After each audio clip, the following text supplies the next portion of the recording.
Olá pessoal, então dando sequência às nossas aulas de circuitos elétricos 1. Então vamos falar agora sobre os teoremas de circuitos elétricos, tá? Então nós vimos na última aula o teorema da superposição e agora nós vamos ver o teorema de Thevenin, tá? Thevenin tem um acentozinho virado ali porque o nome é francês, tá? Então nós vimos na última aula alguns conceitos, né, envolvendo linearidade de circuitos, né?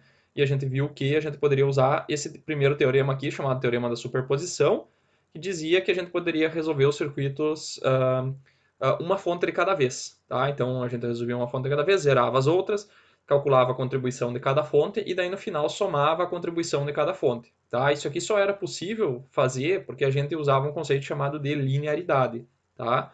Todos os circuitos que a gente estudou até agora são circuitos lineares, ok? E assim vai ser até o final da disciplina. Então, baseado nesse conceito de linearidade, a gente conseguiu usar a superposição e com isso a gente também vai poder usar esses outros dois teoremas aqui, que são o teorema de Thevenin e teorema de Norton. Que são teoremas bastante úteis aí em determinadas situações, tá? Então todos são baseados na linearidade e cada um vai ser visto numa aula específica. A aula de hoje, então, nós vamos ver o teorema de Thevenin, tá? Então vamos lá. Então, qual que é a motivação para a gente estudar o teorema de Thevenin? Tá? É o seguinte, nós podemos ter, dependendo da área que a gente for trabalhar, a gente pode ter circuitos muito complexos, tá? Contendo vários resistores, várias fontes de tensão, corrente, fontes controladas, tá? E a gente pode ter esse circuito, pessoal, ele pode ter apenas dois terminais de saída. Por exemplo, esse circuito aqui, ó, eu fiz um desenho aqui esquemático só para dizer que aqui dentro tem várias coisas aqui dentro. Não importa quais são e nem a quantia. O importante é que eles são circuitos lineares. Por que eles são lineares? Porque eles são compostos por fonte de tensão e corrente e resistência, que são elementos lineares, como a gente já viu na última aula. Tá? Então, esse circuito ele pode ter dois terminais. Por exemplo, um exemplo desse circuito que tem dois terminais pode ser uma bateria, por exemplo. Tá? Uma bateria, um amplificador de áudio, onde só tem duas saídas, dois terminais de saída, terminal A e B, que nem está na figura aqui. Um inversor de frequência, que é usado para acionar motores. Tá? Pode ser um motor monofásico, que tem dois terminais. Então, esse circuito aqui, pessoal, ele é visto lá em uma disciplina específica de eletrônica de potência. Um gerador de energia, quando a gente olha para a tomada, tá? A tomada da nossa residência ali, onde tem fase neutro, seria ali a tensão alternada, seria o conteúdo disso é visto lá em circuitos elétricos 2, mas a gente pode aproximar como sendo uma tensão contínua, tá? Só para estudo, tá? Então, atrás daquela tomada tem dois terminais, pessoal, que vão para todo o sistema elétrico brasileiro, tá? Todo o sistema elétrico está interligado. Então, é um circuito extremamente complexo, tá? Só que o que que acontece? A gente não... Como o circuito é complexo, se a gente quisesse, por exemplo, calcular a tensão aqui na saída, onde a gente ligaria uma carga variável, né? Lembrando o símbolo aqui de carga variável, né? O L de load aqui, né? Então é um R load, essência de carga. Cada vez que a gente quisesse calcular a tensão aqui na saída para uma carga diferente, a gente teria que resolver todo o circuito, tá? Todo o circuito, todas as tensões internas desse circuito aqui, nós teríamos que resolver. Então fica muito complicado. Então o que a gente faz? A gente pega todo esse circuito muito complicado aqui e transforma num circuito contendo uma fonte de tensão apenas e uma resistência só, tá? O nome disso, pessoal, é chamado de equivalente Thevenin, tá? Foi o Thevenin que estudou isso, ele era um engenheiro que desenvolveu essa teoria, tá? No livro tem a prova do teorema, pessoal, a gente não vai mostrar como ele é obtido, mas a ideia é que a gente consegue transformar um circuito bem complexo de dois terminais em um circuito simples de dois terminais composto apenas por uma fonte de tensão e uma resistência. Essa tensão, então, a gente chama de tensão de Thevenin e a resistência a gente chama de resistência de Thevenin, tá? Ok? Então, então nesse circuito complexo aqui, se a gente quisesse resolver para diferentes cargas, a gente precisaria fazer o quê? Resolver todo o circuito de novo para cada carga, ok? Agora, aqui nesse circuito mais simples, nós resolvemos... é um circuito muito mais simples, né? Se a gente quisesse, por exemplo, a tensão entre o terminal A e B, é simplesmente um divisor de tensão aqui. Tá? Então, se trocasse a carga, a gente resolve um divisor de tensão. Tá? Trocou a carga, resolve outro divisor de tensão. Tá? Então, esses caras aqui vão ser fixos, né? Porque depende de todo o circuito anterior, e quem está variando é a carga de saída. Tá? Então, isso aqui fica muito, muito, muito mais fácil de fazer. Então, um exemplo típico de pergunta poderia ser, calcule a tensão de saída, ou a corrente aqui, ó, pode ser a corrente na saída desse circuito aqui para diferentes cargas, tá? Sendo que aqui dentro dessa caixa seria um circuito complexo, tá? Então, a gente vai transformar tudo isso num equivalente Thevenin e depois vai resolver para as diferentes cargas. Claro que se a gente for resolver para apenas uma carga, pessoal, daí o equivalente Thevenin não vai ter muita vantagem, porque daí a gente vai fazer um monte de cálculo, tá? O cálculo da obtenção do equivalente Thevenin, ele é relativamente trabalhoso. Então, se eu vou calcular para apenas uma tensão, não vai ter muita vantagem, tá? Agora, se eu tiver que testar várias cargas diferentes e ver como se comporta a tensão, aí sim, aí o meu equivalente Thevenin vai valer muito a pena, tá? Então, assim, ó, só para fazer uma motivação, pessoal, vou mostrar alguns desses circuitos aqui, esses exemplos aqui, ó, por que usar o equivalente Thevenin, tá? Então, por exemplo, eu comentei ali de uma bateria, tá? Então, uma bateria de chumbo ácido, o que tem dentro da bateria? Ela tem aqui, ó, dois terminais, aqui pode ser o terminal positivo, aqui o terminal negativo, tá? E eu já tinha comentado que uma bateria, pessoal, a gente usa um símbolozinho assim, né, para dizer o que é essa bateria. Então, ela é uma fonte de tensão. Ela tem uma tensão em volts, né, entre os seus terminais. Se fosse uma bateria de chumbaço, a tensão entre os seus dois terminais seria de 12 volts, tá? Quando a gente faz isso, pessoal, a gente está aproximando essa bateria por uma fonte de tensão ideal, tá? Uma fonte de tensão ideal. Só que na prática, pessoal, essa fonte não é ideal. Ela tem algumas perdas, ela tem algumas características específicas da bateria de chumbo ácido que são diferentes de uma fonte ideal e diferentes, inclusive, de outras baterias de outros materiais. Tá? A bateria de lítio, por exemplo, tem um comportamento diferente. Tá? Então, para representar o comportamento dessa bateria de lítio, geralmente é feito um modelo, tá? Um modelo matemático ou um modelo através de elementos de circuito, tá? Circuitos lineares. Então, essa bateria aqui, ó, eu até citei o artigo que está disponível nesse link aqui, ó, quem quiser acessar, pessoal, o artigo está em inglês, mas nesse artigo, e você tem que estar dentro da universidade para conseguir baixar ele de graça, tá? Você não tem que pagar. Se está dentro da universidade, não precisa pagar, tá? Nesse artigo, o que os autores fazem? Eles constroem um modelo baseado em circuitos para representar o comportamento da bateria, tá? Então ele usa aqui, ó, por exemplo, alguns elementos que vocês já viram, ó, resistores, ó, fonte de corrente controlada, fonte de tensão controlada, resistência, e também tem alguns capacitores aqui que a gente vai ver daqui a algumas aulas, tá?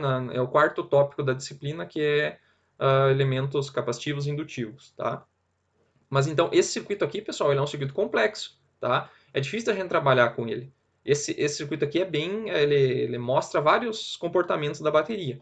Só que eu poderia pegar essa bateria e transformar num circuito mais simples, tá? Um equivalente, nesse caso aqui ele vai ser simplificado, porque nesse modelo não tem os capacitores, tá? Então esse aqui é um modelo mais simplificado ainda do que esse aqui, tá?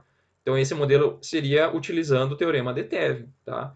Na minha tese de doutorado, pessoal, eu utilizei um banco de baterias onde eu fiz um modelo usando o equivalente Thevenin, tá? Então ele só tinha uma resistência e uma fonte de tensão, tá? Esse modelo aqui ele é mais simplificado, mas dependendo da aplicação que a gente está fazendo, ele já é o suficiente para mostrar o comportamento principal da bateria, tá? Então isso que tem que ficar em conta. Ó, tem vários capacitores aqui, ó, que depois a gente vai ver o que isso significa, o que é um capacitor, mas ele modela, tá, uma dinâmica da bateria, tá? Isso aí vocês vão ver também mais para frente no curso, porque vai ter uma disciplina lá que vocês vão ver provavelmente carregador de bateria, tá? Beleza? Então, a ideia é pegar esse circuito aqui, ó, e transformar num circuito mais simples, tá? Outro exemplo, pessoal, isso aqui, ó, quem está fazendo a disciplina de circuitos 1 e está fazendo a disciplina também de eletrônica 2, tá? Lá em eletrônica 2 a gente vê alguns circuitos contendo transistores, ó, tá? O que é um transistor? É esse cara aqui, ó. A gente já viu um exemplo lá de fonte controlada que era a gente modela o transistor bipolar, né, que é esse símbolo aqui, por uma fonte controlada, tá? Então, todo esse circuito aqui, pessoal, a gente transforma num circuito linear contendo fontes controladas e resistores e fontes contínuas, tá? Esse circuito aqui é um amplificador de áudio, tá? É um amplificador push-pull, tá? Porque ele tem dois transistores aqui, esse transistor aqui e esse transistor aqui. Configura um amplificador push-pull. Ele é um classe AB, porque ele tem polarização com diodo aqui, ó. Ele tem um acionador, que é esse transistor de baixo aqui. A polarização por fonte de corrente, que é esse cara aqui, ó, tá? Isso aqui, pessoal, é uma fonte de corrente, tá? Como é que a gente implementa uma fonte de corrente na prática? usando diodos e transistores e resistores, tá? Então isso aqui vocês vão ver lá na disciplina de eletrônica 1 e 2, tá? E tem realimentação de saída, que é esse resistor aqui, ó, que pega a tensão de saída aqui e joga para cá para fazer a polarização desse transistor. Então, esse circuito, pessoal, ele tem uma tensão de entrada aqui, que pode ser um microfone ou um pré-amplificador de entrada, e aumenta a amplitude desse sinal para jogar lá para uma resistência de saída, tá? Que aqui está representado como uma resistência, mas poderia ser, por exemplo, um alto-falante, tá? Pode ser um alto-falante, aqui dentro aqui pode ser a bobina do alto-falante, e aqui o cone lá de saída do som, tá? Então, todo esse circuito aqui é complexo, tá? Bem complexo. Então, o que a gente faz? O nosso objetivo é transformar todo o circuito num circuitinho mais simples, assim, tá? Onde isso aqui, pessoal, ó, o que está desse lado aqui é o equivalente Thevin de todo esse circuito, tá? Olha que maravilha, né? Transformar um circuito bem complexo desses em um circuito muito mais simples. Então, digamos que eu troque o alto-falante, coloque outro modelo de alto-falante, tá? Eu teria outra resistência equivalente das bobinas do alto-falante. Então, eu teria que pegar e resolver todo esse circuito de novo? Não, né? Por quê? Porque a gente fez um equivalente Thevin do amplificador, que ele é composto pela resistência de saída, que é lá em eletrônica a gente dá um outro nome, tá? A gente chama de impedância de saída. E aqui tem uma fonte de tensão, pessoal. Só que a fonte de tensão aqui ela é controlada. Ela é o ganho do amplificador, tá? O ganho sem carga, vezes a tensão de entrada que vai vir de fora, tá? Só que a estrutura disso aqui é um amplificador, é um equivalente Thevin, né, de todo esse circuito, tá? Então, no final das contas, a gente quer simplificar os circuitos mais complexos em circuitos mais simples. Para quê? Para mim ser mais fácil de analisar e para mim poder trocar a carga de saída. Tá? Então, trocando esse RL, diferentes RLs, eu não preciso resolver todo o circuito, porque o circuito já está meio que pré-resolvido dentro do equivalente TEV. Tá? Entendido? Então, como é que a gente faz a obtenção do equivalente TEV? Então, a gente vai ter aqui ó, um circuito... o equivalente TEV é o quê? É uma fonte de tensão e uma resistência em série com essa fonte de tensão, e ele tem dois terminais. Eu chamo de terminal A e B. Temos uma tensão de saída e uma corrente de saída. Tá? Então, o que é a tensão de Thevin? Tá? A tensão de Thevin é quando eu pego esse circuito, né? Lembrando, ele tem que ser um circuito linear, né? Todos os circuitos vão ser lineares até agora. Ele tem que ter dois terminais. E a tensão de Thevin, pessoal, é a tensão de circuito aberto. Tá? É a tensão de circuito aberto entre os terminais A e B. Então, se aqui tivesse uma carga, por exemplo, no slide anterior tinha um alto-falante aqui, né? Uma bobina de um alto-falante. Então, eu retiro essa bobina e meço a tensão entre os dois terminais, tensão de circuito aberto. Tá? Aqui eu estou falando medindo, né? Mas a gente vai calcular. Tá? A gente vai calcular essa tensão de circuito aberto, ok? Depois, isso vai dar então o VTH desse modelo aqui. Ó. Esse aqui está calculado. Depois, o que nós vamos fazer? Nós vamos pegar aqui dentro, pode ser que tenha fontes, tá? Dependentes ou independentes. Tá? Pode ter as duas, os dois tipos de fontes. O que nós vamos fazer? Nós vamos pegar e zerar as fontes independentes, tá? Aquelas que são fontes que não são controladas, as não controladas, né? As independentes, que não dependem de nada. Essas fontes elas vão ser zeradas, tá? Zeradas, e eu vou medir a resistência entre os terminais, tá?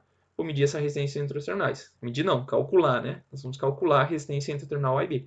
Então, essa resistência RAB é a resistência de Thevin, tá? Eu só coloquei outro nome, VAB e RAB, para indicar que elas são os parâmetros, então, desse modelo do equivalente Thevin, tá? Então, as fontes dependentes, elas são mantidas, elas não são desligadas. Depois a gente vai ver como é que a gente trabalha com fontes dependentes no modelo do equivalente TEV, tá? Então, vamos lá. Então, só para formalizar o que a gente está vendo, né, o que diz o teorema de Thevin lá, que foi proposto por Thevin?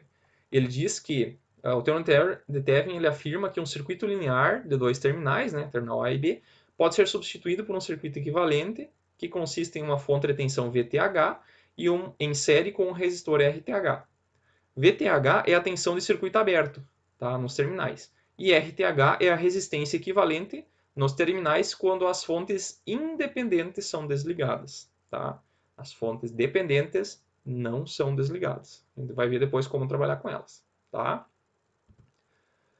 Então, vamos ver quais são os passos para a gente fazer esse cálculo. Tá? Então, o primeiro passo é a obtenção da tensão VTH. Então, é calcular a tensão do circuito aberto. Então, só desconecta qualquer carga que tiver entre o terminal A e B, onde se deseja obter o equivalente. e se calcula essa tensão de circuito aberto utilizando algum método. Tá? Pode ser método das malhas ou método dos nós. Essa tensão que vai ser obtida é a tensão de Thevin. Tá? A obtenção da resistência de Thevin. Desligar todas as fontes independentes. Tá? Então as fontes dependentes nunca são desligadas. Tá? Só as independentes são desligadas. Então, daí surgem dois casos, né? Caso o circuito possua apenas fontes independentes, tá? Que são as fontes convencionais, a gente vai só encontrar a resistência equivalente entre os terminais A e B, porque todas as fontes vão estar desligadas, né? Então, essa resistência entre o A e o B é a resistência de Thevin, ok? Agora, caso o circuito possua alguma fonte controlada ou dependente, então vai ser conectado entre os terminais A e B uma fonte de corrente ou uma fonte de tensão e calculado, então, a tensão e a corrente. E daí a gente pega essa tensão e divide pela corrente e vai dar o RTH. Tá? Isso aqui eu vou explicar bem com calma depois, é só para mostrar os passos aqui. Tá? Lembrando que a gente tem que desligar fontes, né? Então eu tenho que zerar algumas fontes. Como é que eu faço para zerar? Da mesma forma que era feita lá no caso da superposição. Então a fonte de tensão nós trocamos por um curto-circuito, mesma coisa, eu já expliquei porquê, né? E a fonte de corrente vai virar um circuito aberto. Tá? Então sempre que a gente precisar zerar a fonte, a gente vai zerar desta forma. Então agora vamos fazer alguns casos para a gente verificar se a gente botar em prática essa teoria, ver como que a gente aplica ela, tá? Então vamos lá, pessoal. Primeiro caso envolvendo o teorema de Thevin, tá? Então exemplo 1, encontrar o equivalente Thevin entre os terminais A e B do circuito abaixo, tá? Então temos um circuito aqui composto por dois terminais A e B, e dentro desse circuito existem duas fontes, uma fonte de 80 volts e uma fonte de 3 amperes, tá? Então, o que significa isso, pessoal? Isso aqui é como se fosse um circuito assim, ó, fechado, tá? Uma caixa preta, e ele tem dois terminais de saída, terminal A e B, tá? Então, nós vamos transformar todo esse circuito aqui, ó, em um circuito equivalente composto por apenas uma fonte de tensão e uma resistência e os dois terminais A e B, tá? Então, vocês vão ver que aqui são 5 componentes que vão virar 2 componentes. Então, toda a informação que tem nesse circuito aqui, ó, não é informação interna. Por exemplo, essa tensão aqui, ó, ela vai se perder nesse modelo, ela não vai aparecer no modelo. A única informação que vai ser mantida é a informação nos terminais. Tá? Então, se eu conectar uma carga de 10 ohms aqui ó, e uma carga de 10 ohms aqui, a tensão A e B aqui e A e B aqui vai ser a mesma. Tá? Os dois vão ter a mesma tensão e mesma corrente nos terminais. Tá? Esse é o objetivo desse modelo. Tá? Então, vamos lá. Então, primeiro passo, temos que encontrar a tensão VTH, tá? Então, lembrando que a tensão VTH, pessoal, é a tensão entre os terminais, tensão de circuito aberto, tá? O que é a tensão de circuito aberto, pessoal? É quando não tem nada conectado entre os terminais A e B, tá? Não tem nada conectado entre o A e B, então é só a gente pegar e calcular a tensão entre os terminais A e B, tá? Aqui, pessoal, como esse terminal aqui ele está solto, tá no ar aqui, ele está em aberto, que a gente chama, né? A gente diz que ele está flutuando, tá? Então essa tensão aqui, ó, ela esse terminal aqui ele não tem corrente, né? Não tem corrente que sai desse terminal A. Então essa corrente no resistor 2, ela é zero, correto? Não tem corrente passando nesse resistor 2. Logo, a sua tensão vai ser zero também. Tá? Então, significa o quê? Que a tensão nesse ponto aqui é a mesma tensão nesse ponto aqui. Tá? Então, substituindo, fazendo essa consideração aqui, né, que a tensão em cima do resistor 2 é zero, é como se esse terminal A fosse movido para cá. Tá? Então, esse resistor 2, o que significa? Que o resistor 2 não interfere na tensão do circuito aberto. Tá? Ele vai entrar depois no cálculo do RTH. Tá? Lá ele vai aparecer, porque senão a gente estaria sumindo com esse resistor aqui. Mas na tensão ele não contribui com nada, ok? Então, como que eu calculo a tensão entre esses dois terminais? Tá? Então, posso fazer de diferentes maneiras. Poderia fazer uma malha, aqui por exemplo, poderia fazer uma malha aqui, que ela já tem uma fonte de corrente, já estaria definida, e uma malha aqui para calcular essa tensão aqui. Só que daí eu teria que fazer uma malha, calcular a corrente, depois multiplicar pela resistência. Tem duas malhas, tem que fazer várias substituições. Tá? Então, como eu já quero calcular uma tensão, seria interessante fazer pelo método dos nós. Tá? Porque o método dos nós já vai me dar a tensão nesse ponto aqui, que é um nó. Tá? Isso aqui é um nó A. Tá? Então, é isso que eu vou fazer. Vou tentar fazer resolver por nós. Tá? Então, o que eu tenho que fazer para resolver por nós? Eu tenho que definir o nome desse nó, vou chamar de nó A, e eu tenho que definir um outro potencial de referência, tá? Que é esse cara aqui de baixo que eu vou chamar de 0 volt, que está ligado no terminal B, tá? Lembrando que o que eu quero, pessoal, é a tensão VAB, é a diferença de tensão entre o A e o B. Só que daí, o que significa a tensão VAB? Significa a tensão do nó A menos a tensão no nó B, tá? É isso que significa VAB, então é o VA menos o VB. Só que daí o VB nós definimos como zero, tá? Isso aí, pessoal, é arbitrário, é vocês que decidem, tá? Vocês que escolhem qual que vai ser a tensão no outro terminal. Então, como esse terminal está ligado aqui embaixo, já tinha até um símbolo de terra, eu peguei e assumi essa tensão VB como sendo zero, tá? Então, se o VB é zero, vai ficar VA menos zero, então a tensão do VAB é a mesma tensão do VA. Então, se eu resolver esse circuito aqui por nós, essa tensão aqui ó, vai ser já o nosso VAB. Tá? A tensão nesse nó já é o VAB. Tá? Então, o que eu vou fazer? Eu vou aplicar a lei de Kirchhoff das correntes no nó A, ou seja, eu estou fazendo por nós. Tá?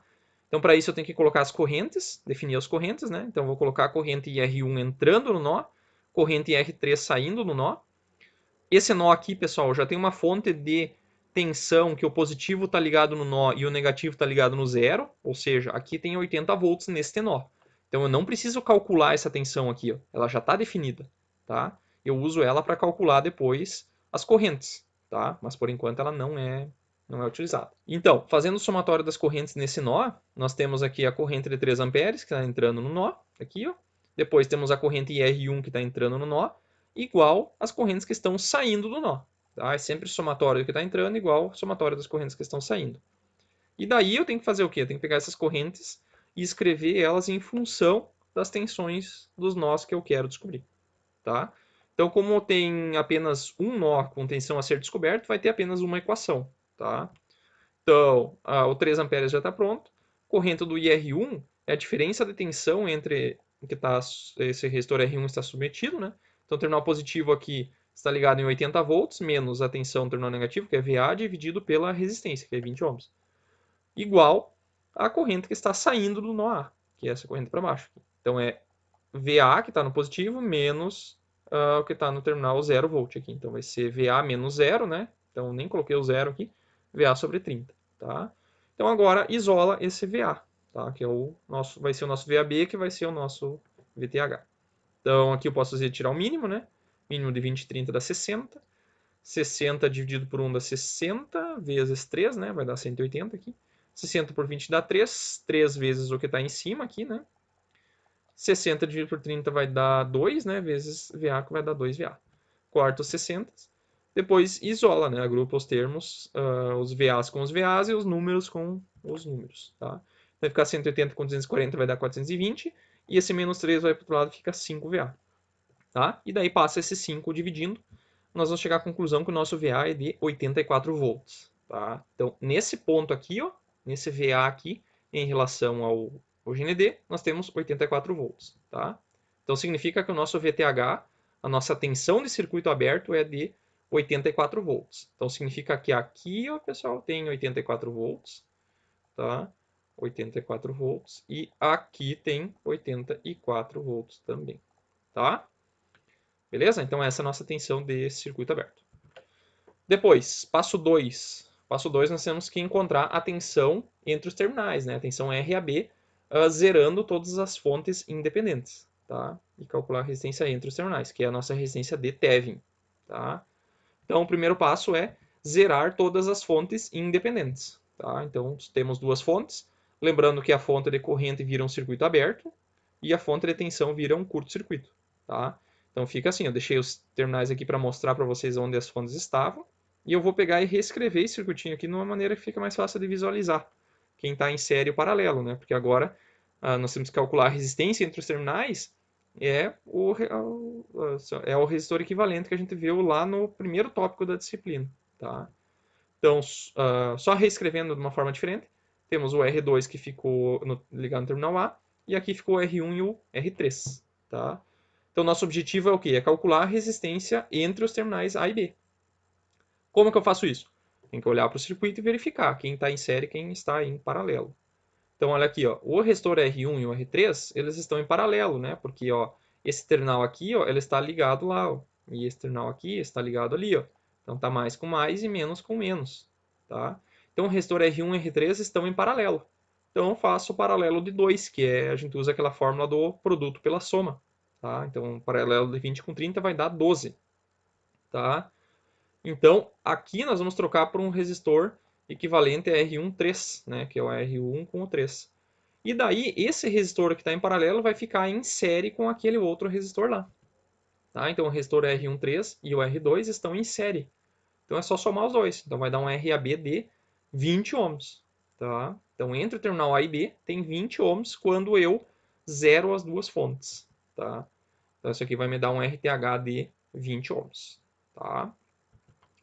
Então, acabamos o exercício, né? Então, qual que é o equivalente então desse circuito aqui? Qual que é o equivalente Thevenin entre os terminais A e B desse circuito mais complexo aqui?